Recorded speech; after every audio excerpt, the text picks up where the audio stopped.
The left-wing gender insanity being pushed on our children is an act of child abuse. Very simple. Here's my plan to stop the chemical, physical, and emotional mutilation of our youth. On day one, I will revoke Joe Biden's cruel policies on so-called gender-affirming care. Ridiculous. A process that includes giving kids puberty blockers, mutating their physical appearance, and ultimately performing surgery on minor children. Can you believe this? I will sign a new executive order instructing every federal agency to cease all programs that promote the concept of sex and gender transition at any age.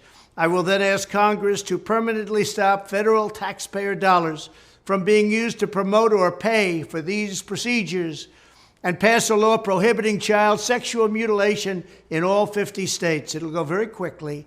I will declare that any hospital or healthcare provider that participates in the chemical or physical mutilation of minor youth will no longer meet federal health and safety standards for Medicaid and Medicare and will be terminated from the program immediately. Furthermore, I will support the creation of a private right of action for victims to sue doctors who have unforgivably performed these procedures on minor children. The Department of Justice will investigate Big Pharma and the big hospital networks to determine whether they have deliberately covered up horrific long-term side effects of sex transitions in order to get rich at the expense of vulnerable patients, in this case, very vulnerable. We will also investigate whether Big Pharma or others have illegally marketed hormones and puberty blockers, which are in no way licensed or approved for this use. My Department of Education will inform states and school districts that if any teacher or school official suggests to a child that they could be trapped in the wrong body, they will be faced with severe consequences, including potential civil rights violations for sex discrimination and the elimination of federal funding.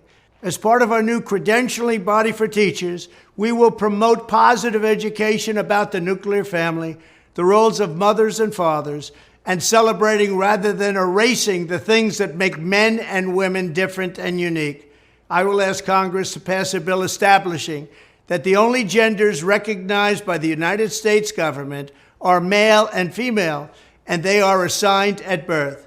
The bill will also make clear that Title IX prohibits men from participating in women's sports, and we will protect the rights of parents from being forced to allow their minor child to assume a gender which is new and an identity without the parents' consent. The identity will not be new, and it will not be without parental consent. No serious country should be telling its children that they were born with the wrong gender, a concept that was never heard of in all of human history. Nobody's ever heard of this, what's happening today. It was all when the radical left invented it just a few years ago.